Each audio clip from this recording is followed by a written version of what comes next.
Bismillahirrahmanirrahim. Assalamualaikum warahmatullahi wabarakatuh. Alhamdulillahi rabbil alamin. Alladzi ja'ala sakinata fi qulubil mu'minin liyazdadu imana ma imanihim. Alhamdulillahi rabbil alamin.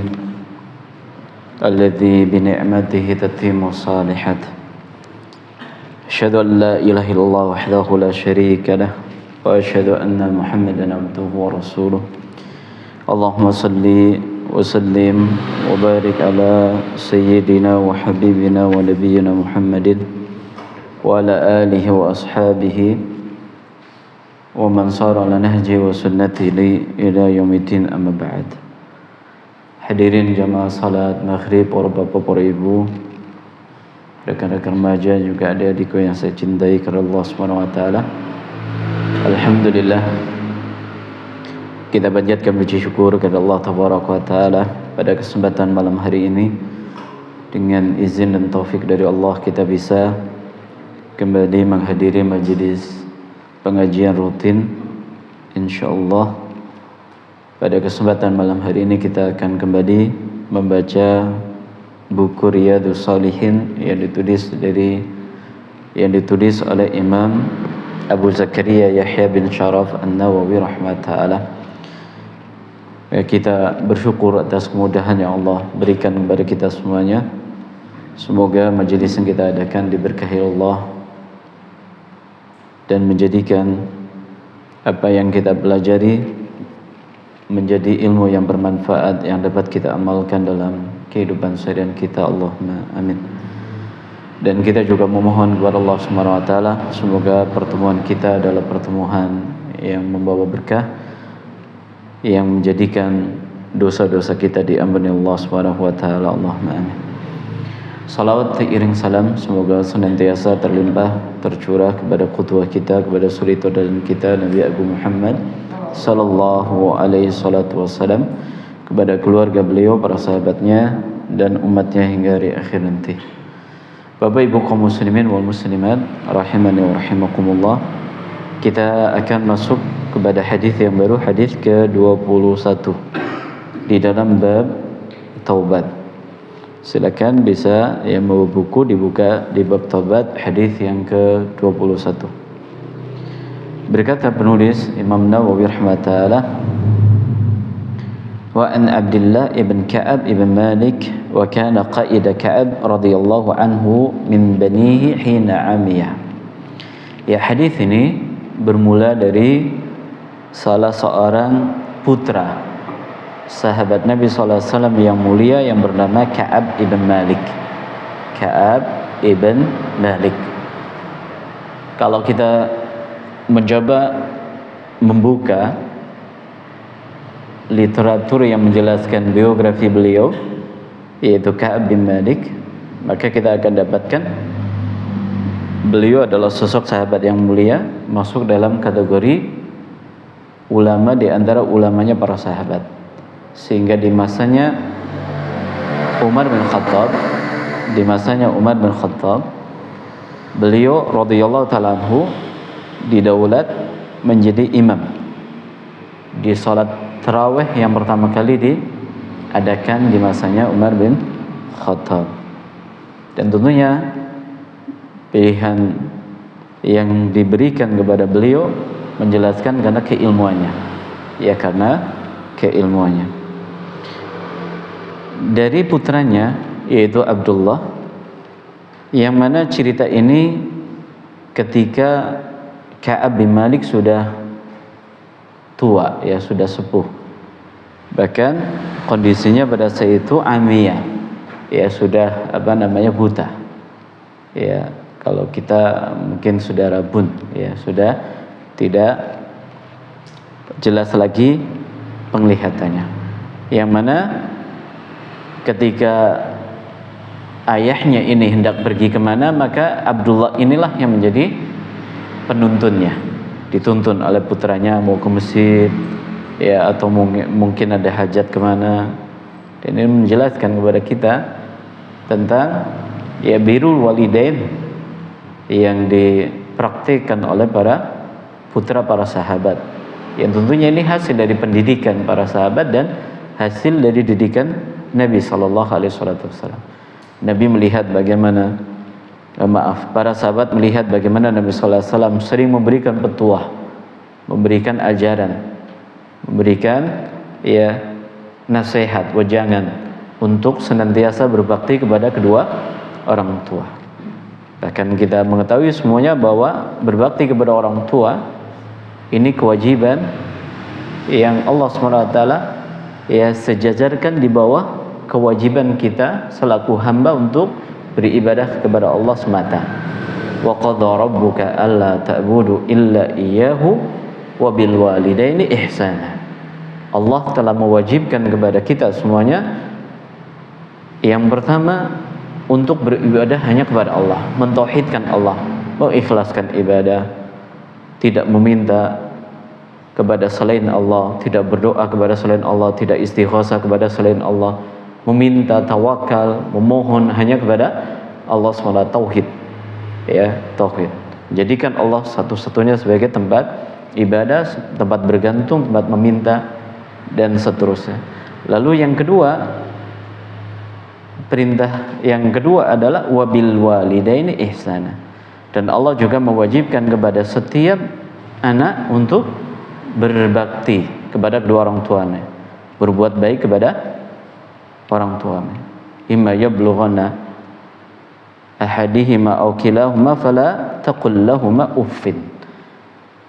Kata Allah SWT dalam ayat yang lain, kalau seandainya ada seorang anak mendapatkan kedua orang tuanya sudah tua atau salah satunya, entah ayahnya atau ibunya, maka jangan sekali-kali mengucapkan kata ya kata uff. Ini kata-kata terendah dalam bentuk apa? Durhaka kepada orang tua. Apalagi kalau sampai membentak. Ini lebih apa? Lebih berat lagi hukumannya. Kalau mengatakan saja, mengatakan uff saja, itu dilarang, apalagi sampai membentak, ya dipecicili, apa nggak sih, dibentak-bentak sampai diusir, naudzubillah. Ini durhaka kepada orang tua. Dan ada sebuah riwayat, tapi ini riwayat bukan hadis Nabi SAW, yang menjelaskan bahwa tidak ada hukuman dari satu dosa yang Allah segerakan di dunia melebihi dari hukumannya durhaka seorang anak kepada orang tuanya. Ini menjelaskan bagaimana besarnya dosa durhaka kepada orang tua. Jadi tidak ada dosa yang dilakukan oleh seseorang yang Allah akan segerakan hukumnya di dunia melebihi daripada apa? Dosa durhaka kepada kedua orang tua. Maka monggo Bapak Ibu, karena masing-masing di antara kita ima menjadi orang tua atau menjadi anak. Kalau kita menjadi orang tua pun kita tentu statusnya pernah menjadi seorang anak. Dan berbakti kepada orang tua ya tidak dibatasi dengan usia. Tidak dibatasi dengan usia. Sekalipun orang tua kita sudah meninggal dunia, maka kita masih bisa tetap berbakti. Sekarang kalau sudah terlanjur pripun Ustaz? Orang tua saya sudah meninggal semuanya. Masih bisa. Bagaimana bentuk berbakti kepada orang tua yang sudah meninggal? Yang pertama mendoakan. Mendoakan. Makanya kata para ulama, ketika Allah SWT melanjutkan dalam firman tadi, wa qul lahuma qawlan karima, ucapkan ucapan yang baik kepadanya. Ini ketika masih hidup. Kemudian wa qur rabbirhamhuma kama rabbayani saghira. Mendoakan kedua orang tua itu tanda bakti seorang anak kepada orang tua. Sampai ada sebuah kesimpulan terambil dari ayat tadi, faidah pelajaran bahwa indikasi seorang anak berbakti kepada orang tua adalah dari doanya kepada orang tua. Jadi kalau kita rutin mendoakan orang tua, sering mendoakan orang tua, baik yang masih hidup ataupun yang sudah meninggal dunia, ini sebagai pertanda anak tersebut adalah anak yang soleh. Anak yang soleh. Nabi SAW ketika menjelaskan ada 3 amalan yang akan tetap bisa mengalirkan pahala bagi si mayit, salah satunya adalah waladun soleh yad'u lahu, anak soleh yang mendoakan langsung. Maka sering mendoakan Rabbi firli wali walidayya warhamhuma kama rabbayani shaghira, atau doa ketika kita sholat jenazah. Bisa kita mendoakan dengan redaksi sholat jenazah, Allahumma firlaha kalau ibu kita, Allahumma firlahu kalau itu ayah kita, sama persis. Apakah maknanya kalau masih hidup kita mendoakan tadi ben cepat mati? Ya enggak. Itu doa untuk kita sampaikan kepada Allah SWT sebagai bentuk bakti kepada orang tua. Ya. Nah, ini pelajaran yang pertama, ya, bagaimana di sini diawali dari bagaimana bentuk baktinya seorang putra, seorang anak kepada ayahnya Abdullah. Ayahnya adalah Ka'ab bin Malik. Kemana-mana dituntun, ya, kemana-mana dituntun. Mau sholat berjamaah, dan tentunya kita sendiri melihat kalau meladeni orang yang sudah sepuh itu kan agak sedikit repot, nggih. Apalagi kalau tipenya kita tipe yang nggak sabaran, ya, bisa jadi kita senewan terus, ya, marah-marah terus. Maka pahalanya besar sekali, ya, pahalanya besar sekali. Ridho Allah di bawah ridhonya orang tua, ya, ridho Allah ada di bawah ridho orang tua. Taib qala, beliau menceritakan, sami'tu Ka'ab bin Malik radhiyallahu anhu yuhaddithu bihadithihi hina takhallafa an Rasulillah sallallahu alaihi wasallam fi ghazwati Tabukin.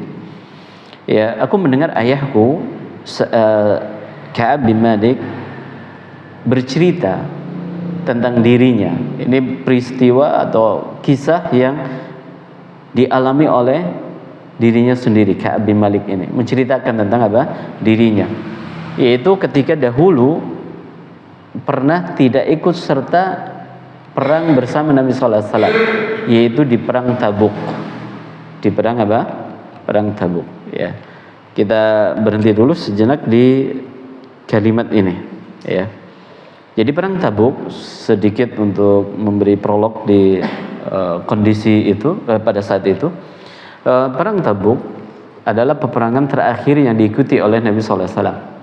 Ini terjadi di tahun 9 Hijriah, tepatnya di bulan Rajab, ya, di bulan Rajab tahun 9 Hijriah. Ini peperangan terakhir yang diikuti oleh Nabi sallallahu alaihi wasallam, bulan Rajab 9 Hijriah. Nabi sallallahu alaihi wasallam wafat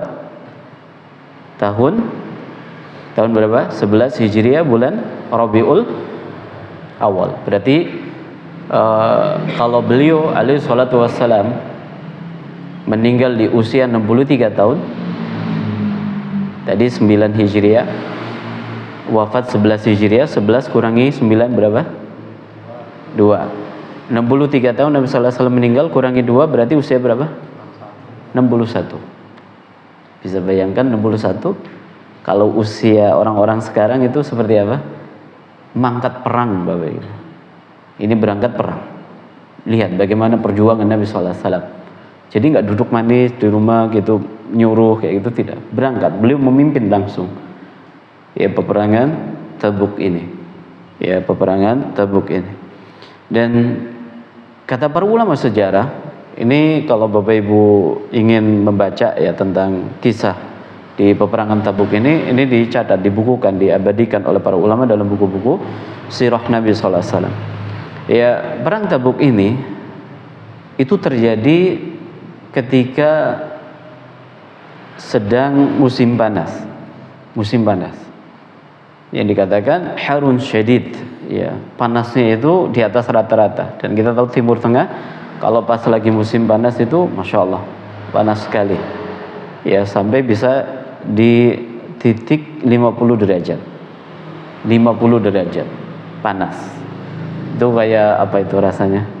Panas sekali ya, sampai ya kalau kayak seperti di Saudi itu, kalau pas musim panas biasanya dari pemerintah melarang, kadang sekolahan kadang diliburkan, kemudian para pekerja juga dilarang kerja di siang hari karena nggak memungkinkan, panasnya sangat apa? Ekstrim. Lalu gimana? Dibalik. Jadi mereka kerjanya apa? Malam hari. Malam hari. Tapi kondisinya sekarang, ya kalau siang panasnya dari atas, kalau malam panasnya dari bawah. Itu dari apa? Dari aspal itu. Memantulkan hawa panasnya itu terasa sekali. Jadi panas, ya, makanya nggak bisa kalau tinggal di sana tanpa AC ruangan kayak gitu, nggak bisa di musim panas. Sebagaimana kalau dingin cuacanya juga ekstrim. Ya. Ini awal dari peperangan Tabuk, ya, terjadi di musim panas. Kemudian saat itu juga qahtun wa dhaikin, ya. Yang pertama musim panas tadi yang sangat ekstrim, yang kedua ya kekurangan. Ya, kekurangan. Kurang dari sisi pangan, dari sisi paceklik, ya, musim paceklik. Jadi pas kebetulan musim paceklik. Ini yang kedua. Musim panas, paceklik pula. Ya, paceklik pula. Makanya Nabi sallallahu alaihi wasallam di antara taktik perangnya beliau adalah tidak pernah memberitahukan kepada pasukan akan kemana. Yang penting beliau mengumumkan, ya, bahwa kita siap-siap mau menyerang orang kafir. Kemana? Tidak diberitahu. Karena apa? Ini taktiknya beliau supaya apa? Mungkin ada mata-mata atau apa, nggak bocor, ya. Ini taktik beliau alaihi salat. Kecuali di perang Tabuk ini. Di perang Tabuk ini, maka beliau mengumumkan, bahkan melakukan open donasi, ya, beberapa waktu sebelum berangkat. Karena tadi kondisinya apa? Paceklik, ya, sangat kekurangan. Makanya diistilahkan pula perang ini dengan, ya, Ghazwatul Usrah, ya, peperangan yang penuh dengan apa? Kesusah payahan, ya, sampai-sampai mereka nanti dikisahkan karena kekurangan dari sisi kendaraan juga, jarak tempuhnya sangat jauh pula, mereka ontanya itu dibuat gantian apa? Naik beberapa puluh orang, ya, karena apa? Saking pacekliknya tadi. Kemudian yang ketiga, yang melatar belakanginya nanti, pada saat itu akan segera panen raya. Panen raya apa berarti kalau di sana? Kurma. Panen raya kurma. Ya, dan kurma Bapak Ibu, kalau sekali panen, ya, harga kurma berapa? Kalau yang kita biasa beli berapa? Biasa beli kurma bangga. Kalau Ramadan itu yang biasa buat buka bersama atau kita beli buat di rumah, berapa sekilo? 60.000 ya, 60.000. Itu kurma yang biasa. Itu berarti kurma Bapak Ibu, semakin kualitasnya tinggi, yang premium. Saya pernah diceritain harga kurma itu ada yang 1 kilo 500 real. 500 real berarti kira-kira berapa? 2 juta. Sekarang 3.500 ya, 1 realnya. Berarti tinggal dikalikan 500 kali 3.500 berapa? Ingat? Berapa juta? 3.500 kali 500 real, 2 juta. Nggak nyampe 2 juta?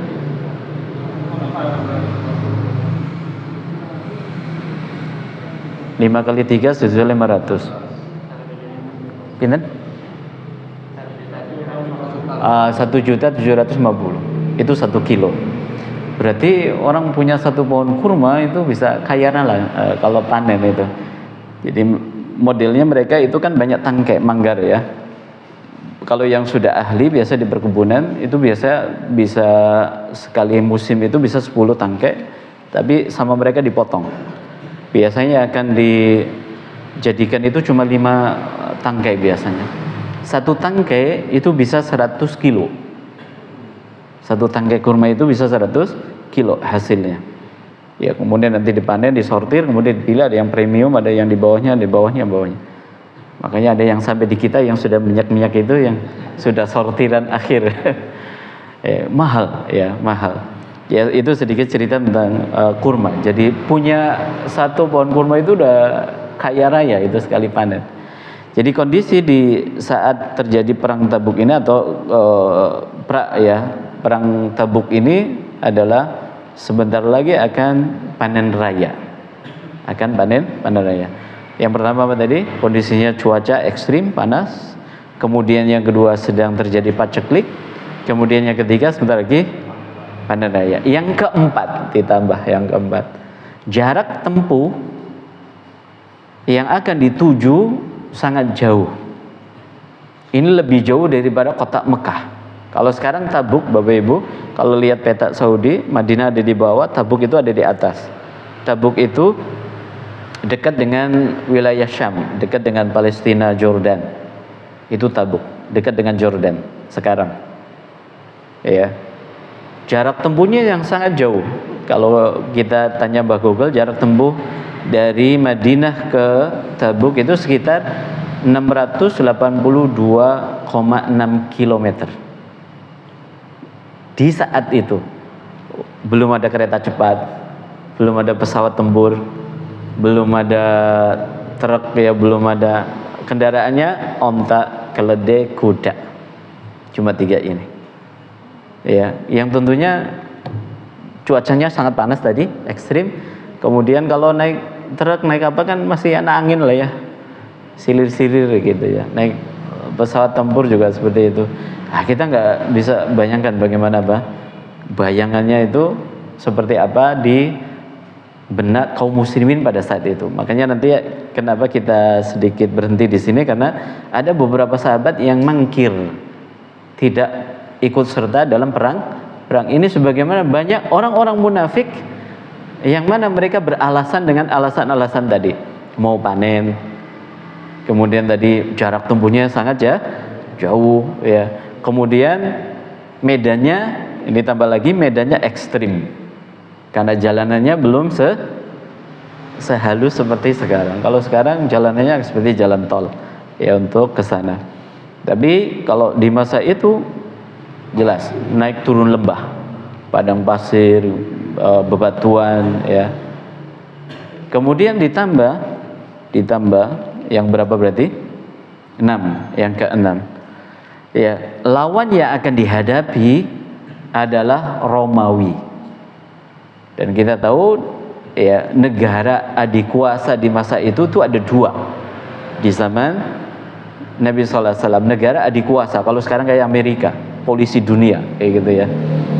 Di masa itu ada 2. Yang pertama di wilayah barat adalah dikuasai oleh Romawi, di wilayah timur dikuasai oleh Persia. Ya, ini dia 2 kekuatan utama negara dikuasa di masa itu, Persia dan Romawi. Yang akan dihadapi adalah Romawi. Romawi. Kemudian yang akan dihadapi adalah Romawi dengan jumlah pasukan yang lebih besar. Konon ya disebutkan dalam beberapa riwayat ya, jumlah pasukan yang akan dihadapi adalah 200.000. Ya, 200.000 pasukan. Ya, 200.000 pasukan. Ya, Nabi SAW seperti tadi kita sampaikan, di antara taktik perang beliau adalah tidak pernah menginformasikan akan kemana berangkatnya, akan menghadapi siapa. Kecuali di perang Tabuk ini, beliau mengumumkan akan melawan ini dan itu, kemudian sampai beliau open donasi. Ya, motif perang ini itu didasari dari ketika Heraklius dengan beberapa kabilah Arab yang masih kufur, yang masih kafir dengan Raja Ghassan itu bersepakat, berarti ini koalisi, pasukan koalisi ingin berencana menyerang kaum muslimin di kota Madinah dengan jumlah pasukan yang cukup besar tadi. Maka Nabi SAW tidak mau menanggung risiko, ya, jemput bola, memutuskan untuk keluar dari Madinah menghadapi mereka di dekat perbatasan dekat perbatasan negara mereka. Karena negara mereka dahulu sampai di wilayah Syam, itu Palestina, Jordan sekarang, kemudian Oman, ya. Itu dulu dulu itu di bawah kekuasaan Heraklius, raja Romawi, ya, raja Romawi. Itu motifnya. Jadi terdengar kalau Romawi akan menyerang kaum muslimin. Ini peperangan pertama yang terjadi antara kaum muslimin dengan Romawi. Mungkin bisa dikatakan embrio dari perang salib yang pertama. Ya, perang salib yang pertama. Ketika Nabi SAW mengumumkan akan melakukan peperangan di Tabuk genderang perang, maka yang terkumpul dalam jumlah kaum muslimin ada 30.000. Ada 30.000 pasukan. Menghadapi berapa tadi? 200.000. Perbandingannya gimana? Ya, titik ya. Ini Daud lawan Goliat berarti ya. 30.000 lawan 200.000. Kalau pakai matematika gimana? Ya kalah ya. Tapi orang beriman itu ketika menghadapi musuh bukan menggunakan matematika, bukan menggunakan logika. Sekalipun harus ada strategi dan seterusnya, tapi yang kita butuhkan adalah keimanan kepada Allah. In tansurullah yansurkum. Ya, banyak dalam peperangan Nabi SAW jumlah kaum muslimin lebih sedikit daripada musuh, ya, dan menang seperti di perang Badar buktinya. Ini motifnya, ya. Ketika diumumkan peperangan ini dan diumumkan pula untuk open donasi, banyak disebut di dalam Al-Qur'an.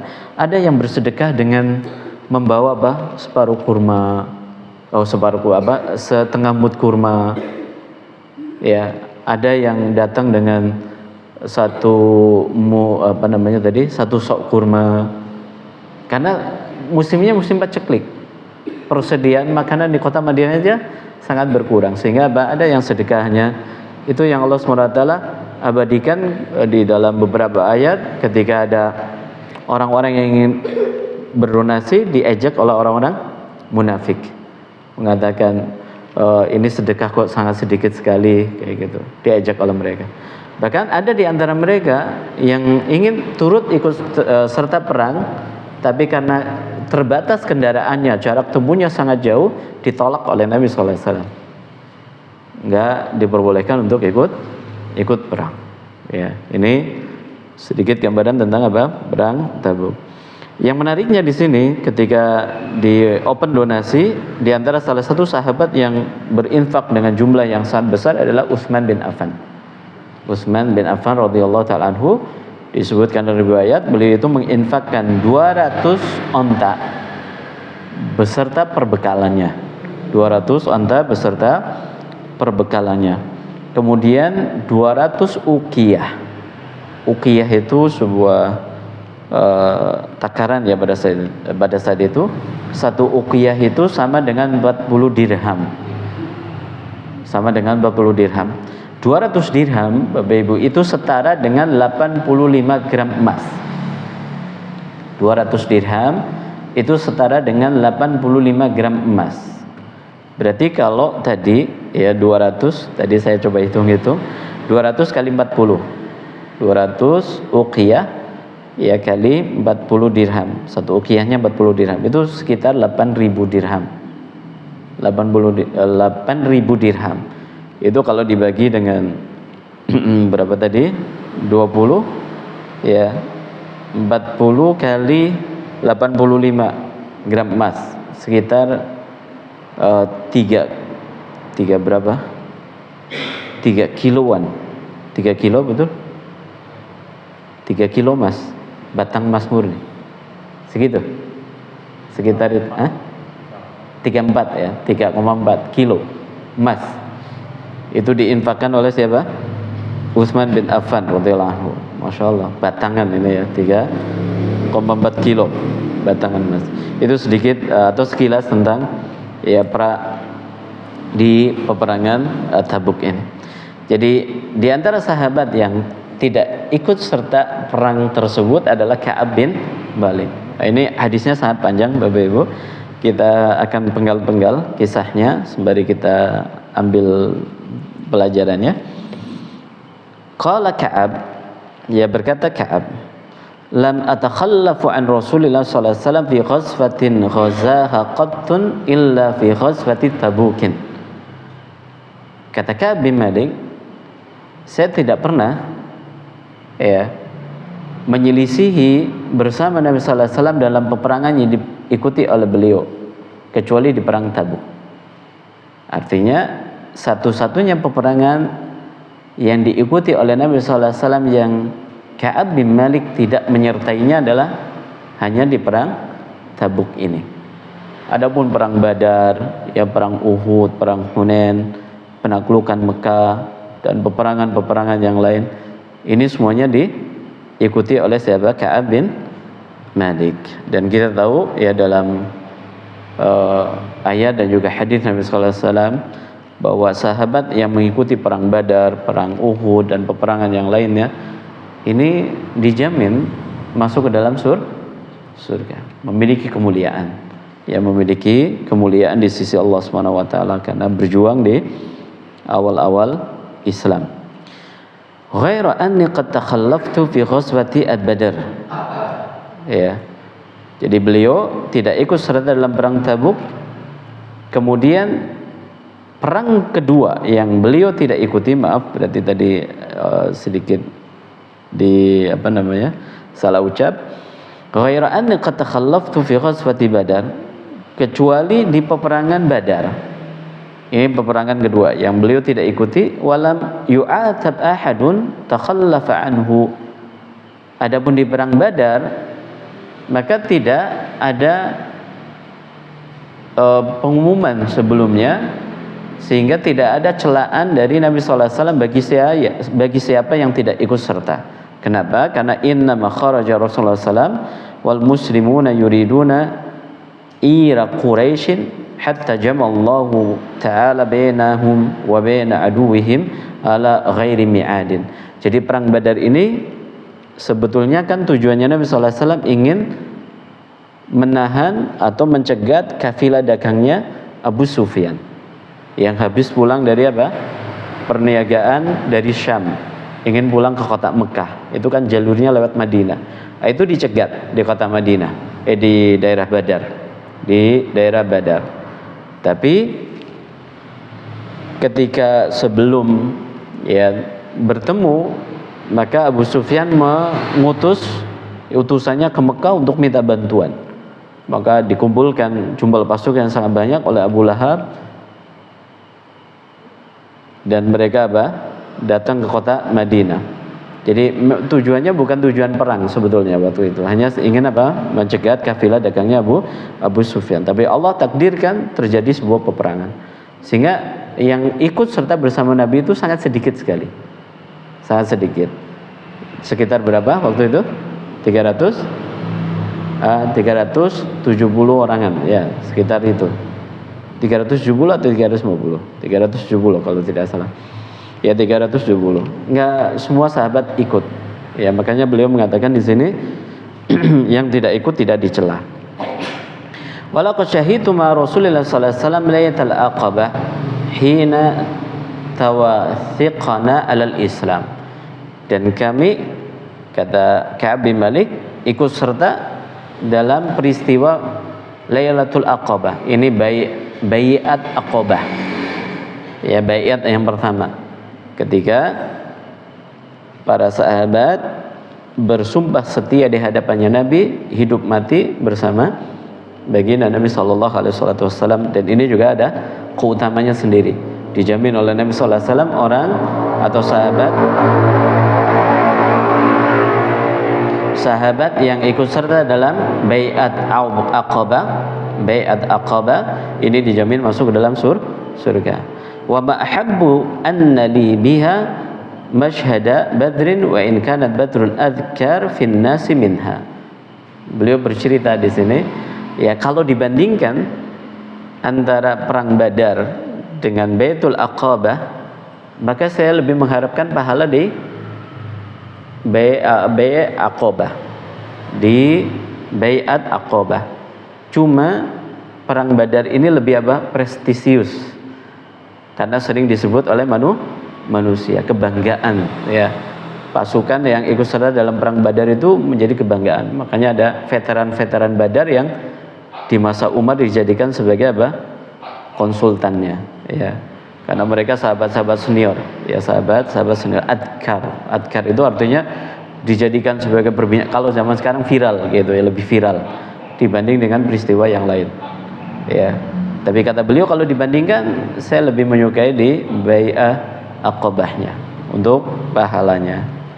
Wa kana min khabari hina takhallaftu an Rasulillah. Di sini beliau sudah mulai masuk kepada ceritanya, ya masuk kepada kisahnya. Sebelum kita masuk kepada kisahnya, karena ini panjang sekali, mungkin sedikit kita ambil beberapa pelajaran di awal-awal ini. Di dalam hukum Islam, ketika pemimpin kaum muslimin mengumumkan genderang perang melawan kaum muslimin, kaum kafir, maka bagi orang yang memiliki kemampuan wajib untuk ikut serta. Ini masuk di antara hukum jihad yang hukumnya wajib. Jadi ada beberapa hukum yang jihad itu wajib. Yang pertama, kalau pemimpin kaum muslimin mengumumkan perang melawan orang kafir, ini hukumnya wajib bagi kaum pria tentunya. Kemudian yang kedua, ketika musuh menyerang negeri muslim, ini jihad sudah hukumnya menjadi wajib. Ya, hukumnya sudah menjadi wajib. Adapun sisanya nanti hukumnya sunnah. Ya, hukumnya sunnah. Ya. Ini yang disebutkan dalam beberapa riwayat hadis, kalau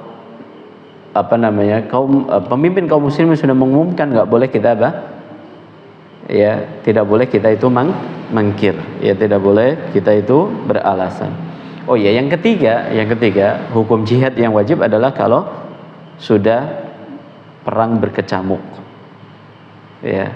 Jadi yang pertama ketika pemimpin mengumumkan jihad, yang kedua ketika negeri muslim diserang, yang ketiga kalau sudah berada di medan tempur. Jadi nggak boleh kabur. Ini termasuk dosa besar. Ketika sudah terjadi pertempuran, pedang antara pedang sudah saling berdenting, ya, lawan satu, masing-masing lawan satu bersama musuhnya, ini nggak boleh kabur. Ya, tidak boleh kabur. Ini termasuk dosa besar. Ya. Dan kita nggak bisa bayangkan peperangan zaman dahulu ini betul-betul ya, berani ya, nggak seperti sekarang pakai senapan atau tembak. Ya, itu mungkin sedikit yang bisa kita bacakan, karena kalau di buku saya ada 1, 2, 3, ada 3 lembar, sehingga kita mungkin ambil penggalan-penggalannya seperti malam hari ini. Ya, silakan diikuti sampai tuntas seperti apa nanti endingnya. Insya Allah akan banyak pelajaran, terutama di tobatnya beliau nanti. Ya, wallahu a'lam bishawab. Kita ajukan sampai di sini. Terima kasih atas segala perhatiannya dan mohon maaf atas segala kekurangannya. Mari kita tutup dengan baca doa kafaratul majelis. Subhanakallahumma wa bihamdika asyhadu an la ilaha illa anta astaghfiruka wa atubu ilaik. Billahi taufiq wal hidayah. Wassalamualaikum warahmatullahi wabarakatuh.